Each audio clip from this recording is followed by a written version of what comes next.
حدیث پاک میں ہے کہ قال اللہ تعالی انفق یا ابن آدم انفق علیک، تعالیٰ فرماتے ہیں اے ابن آدم تو میرے راستے میں خرچ کر، میں تجھ پہ خرچ کروں گا۔ کیسے الفاظ ہیں، تجھ پہ خرچ کیا جائے گا، اللہ تجھ پہ خرچ کرے گا۔ اللہ بندے پہ خرچ کرتا ہے، جو اللہ کے راستے میں خرچ کرتا ہے خدا اس پہ خرچ کرتا ہے، تو اللہ خرچ کرے گا بندے پر تو کیسی برکت ہوگی۔ آپ صلی اللہ علیہ وسلم حضرت عثمان غنی رضی اللہ عنہ کے مال کو اپنے ہاتھوں میں لے کر لیے اور فرما رہے ہیں کہ اے اللہ تیرا نبی عثمان سے راضی ہو گیا، تو بھی راضی ہو جا۔ تو کیسی پیاری دنیا ہے جو کہ تعلق مع اللہ کے بڑھنے کا ذریعہ ہے۔ اللہ کے راستے میں خرچ کرنا یہ بہت بڑا عمل ہے۔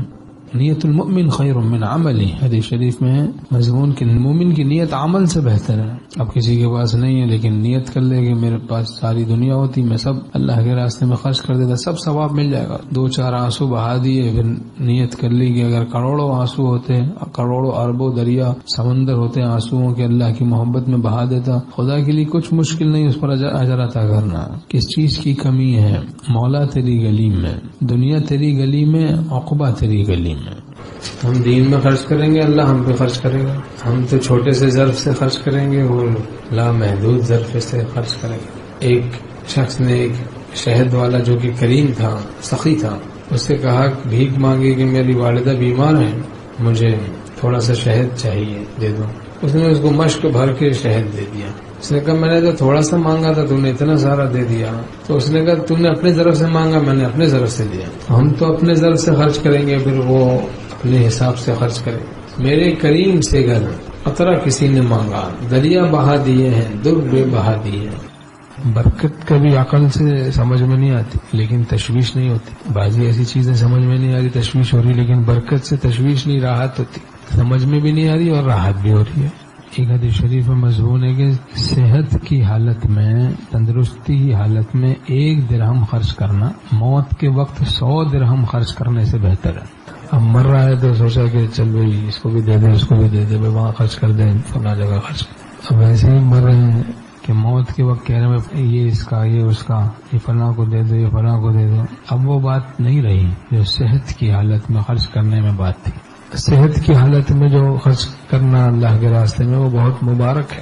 باقی جس حال میں بھی تنبہ ہو جائے، تنبیہ ہو جائے، آدمی تائب ہو جائے، لیکن وقت پیری گلو ظالم نشبت پرہیزگار، بڑھاپے میں تو بھیڑیا بھی ظالم شریف ہو جاتا ہے۔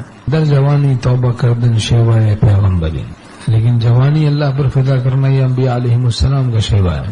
تو صحت کی حالت میں 1 درہم خرچ کرنا وہ موت کے وقت 100 درہم خرچ کرنے سے بہتر ہے۔ صحت کی حالت میں خرچ کرنا یہ افضل ہے کہ موت کے وقت بیماریوں میں آدمی نے گھیر لیا، بیماریوں نے، اور موت آ گئی، اب خرچ کر رہے ہیں۔ تو بخل کی وجہ سے ہم لوگ اللہ کے راستے میں خرچ نہیں کرتے۔ ان تنصروا اللہ ینصرکم ویثبت اقدامکم، تم اللہ کے دین کی مدد کرو، اللہ تمہاری مدد کرے گا، تمہارے قدموں کو جمع دے گا، تمہارے قدموں کو جمع دے گا۔ وَلِلَّهِ خَزَائِنُ السَّمَاوَاتِ وَالْأَرْضِ، آسمان اور زمین کے خزانے اللہ ہی کے ہیں۔ حکیم الامت تھانوی رحمۃ اللہ علیہ فرماتے ہیں کہ خدام دین کو چاہیے کہ اس آیت پاک پہ نظر رکھیں کہ دیکھو اللہ ہی کے ہیں یہ سب خزانے۔ وَلِلَّهِ خَزَائِنُ السَّمَاوَاتِ وَالْأَرْضِ، آسمان اور زمین کے خزانے اللہ ہی کے ہیں۔ اور 2 فرشتے روز صبح اترتے ہیں حدیث پاک میں۔ ایک کہتا ہے جو اللہ کے راستے میں خرچ کرتا ہے اس کے بارے میں، اللہم اعطی منفقا خلفا، اے اللہ جو خرچ کرے دین کے راستے میں اس کو اس کا بدلہ عطا کر، اللہم اعطی منفقا خلفا۔ اور ایک کہتا ہے بخیل کے بارے میں، اللہم اعطی ممسکا تلفا، جو بخل کرے اس کے مال کو تلف کر دے۔ روز 2 فرشتے اترتے ہیں، عجیب ہے معاملہ۔ اللہم اعطی منفقا خلفا، اور ایک کہتا ہے اللہم اعطی ممسکا تلفا۔